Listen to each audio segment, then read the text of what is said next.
In a world where CGI doesn't exist,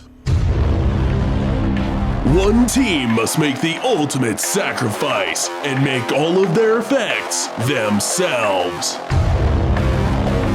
This summer, watch as this courageous team does the impossible and makes all of their creatures, violence, rain, and explosions in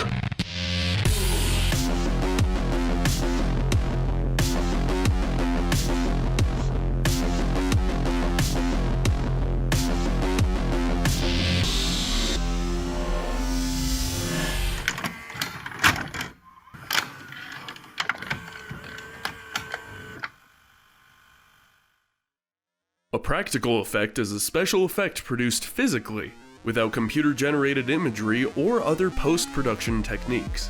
In layman's terms, creating special effects without using post-production. In extra simplified layman's terms, no computer, time for arts and crafts. Obviously, back in the day, they didn't have computers to make effects, so film crews had to be creative and make special effects themselves. Wait, that's way too far back. Let's skip ahead a bit. Much better. In 1895, Alfred Clark created the world's first special effect by stopping the camera right before the axeman swung, having all the actors freeze in place, and replacing Mary's actor with a dummy. When you play back the whole thing, it looks like he just chopped her head off! Holy crap! This madman is a monster! Well, the effect was impressive for the time, at least. As history goes, things get better. Cars get faster, medicine gets stronger, people get smarter, okay, maybe not. Special effects got more creative, using perspective and behind-the-scenes magic to trick the viewer. You couldn't even move or zoom with cameras back then. So in 1902, George Méliès put a guy with a moon on his head on a dolly, then shoved a rocket into his face and moved him towards the camera. Hey, wouldn't this be easier if we just moved the camera instead? Oh! Boom, cinematography is born! Now that we know how to do something simple like moving a camera, what other wacky antics did studios get up to in creating effects? Well, in 1926, Buster Keaton starred in The General, where he was scooped up by a moving train. No illusions there. He's just a great actor who did a lot of dangerous stunts. Buster Keaton's films are widely regarded as having some of the best early stunts and practical effects. In 1962, the world got its first taste of gore with The Brain That Wouldn't Die, a movie about a mad scientist who accidentally decapitates his wife and keeps her head alive with science. Then she develops a psychological connection with a monster who kills everyone.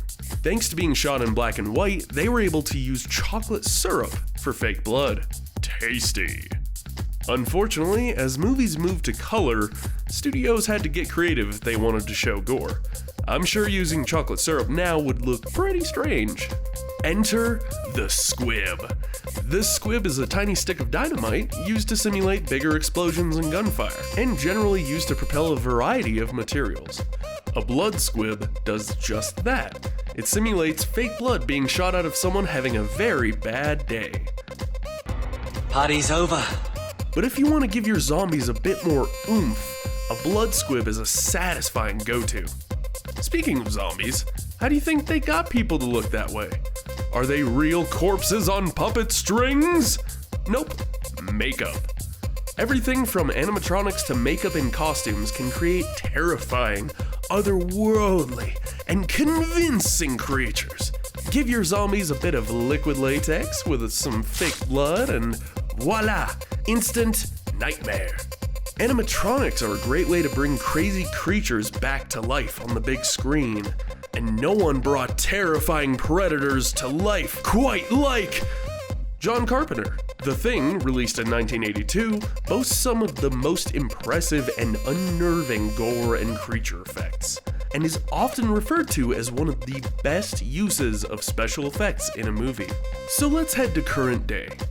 Where are we at with practical effects in movies? What are we using them for? Well, Groovy.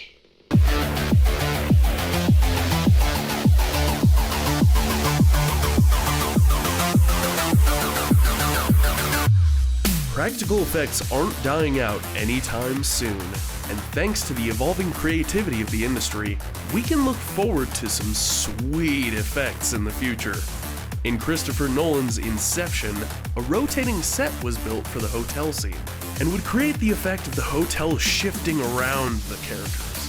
For 2015's Mad Max Fury Road, director George Miller famously stated that most of the movie's effects are practical effects, mainly using CGI to hide safety wires and do some light color correction. That flamethrower guitar guy?